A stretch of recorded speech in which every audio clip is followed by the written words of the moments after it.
that's what happens when you put too much weight on your hand like that. You have to make the body rigid to maintain this position, so you have no power.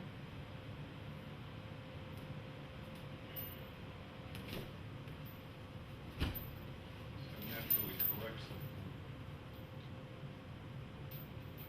The reason you use a chain is because I could explain it to you, but if you feel it, you won't get it. But if you feel the weight of the chain, you feel it, you understand how simple it is. So, and then you define the links anywhere you want. It can be muscles, it can be bones. I've thought about all different ways, right? This can be the bones in the forearm, this can be the joints, can be the open spaces. But just think about in order to do this, you have to fix the bottom. Once you let the bottom move, it naturally will correct. So that's a trick. And you can use that as a, see, usually we do this and we get stuck. See that? There's an imbalance. If I let it go, so you can use that as a power source. Little imbalance, little correction. It's one way to do it. Other way is not to let it happen at all.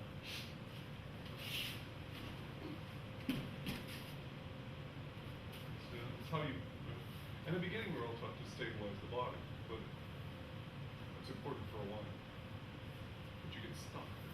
So we have to look at it a different way, how we structure the body so it moves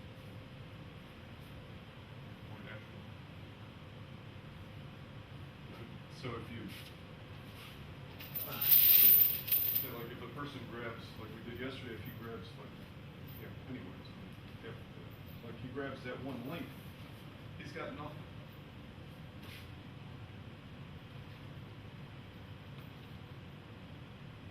Until I twist it. Now he's got everything. See that? The more links I twist, the more control he has. Does that make sense? Right? Because I'm making the structure stable by locking the links. That's what you do when you stand. Right? Why is it a struggle? Because your body's rigid. If your body were hanging, all you have is one weight. That's when you see Choate Sensei, they grab his wrist and he does the little dance, starts walking around. He doesn't move that one way, but all the rest are free. But when you go into, you've made the chain rigid by twisting the body. So just think about that as you're moving, and if you want, you play with the chain, you can see it. It's just natural. Pick it up. See it. And there's nothing he can do here. That's all he's got.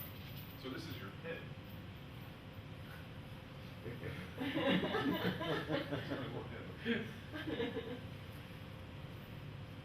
And the spine, everything else stays straight. And if the chain is in motion when he grabs it like that, if it's in motion like that, when he grabs it, it wants to hit him.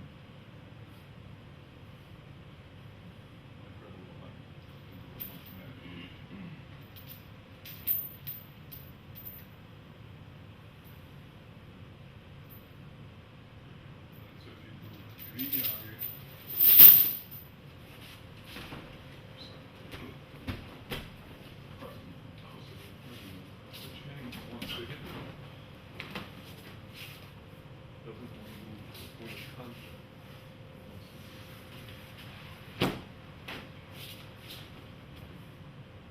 It's a little different way to look at it. We're getting confused now, but go ahead. Remember, if you have questions, just ask. Or if you don't get it, it's a good. When you don't get it, it's a good time to sit flat. But think of that idea that the body independently will attack you. The hand can't attack you.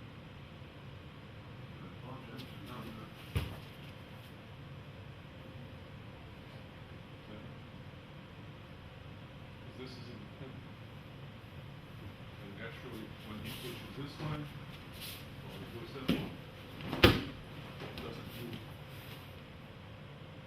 It leaves the hand behind.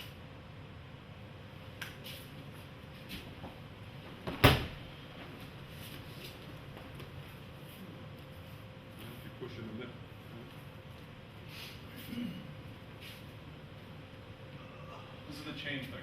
And you can play with this. If you push, like if I block this and he pushes on the middle, the way to escape is to move everything this way. And chain, you don't have to do it. The body's flexible.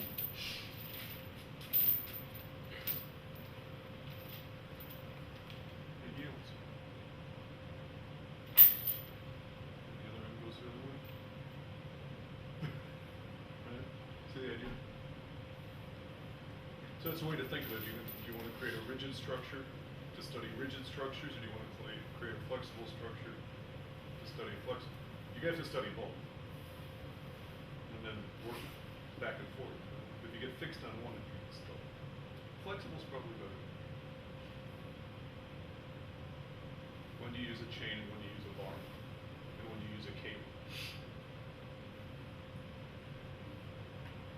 Like, and technique is usually like a cheat for me, right? Because immediately.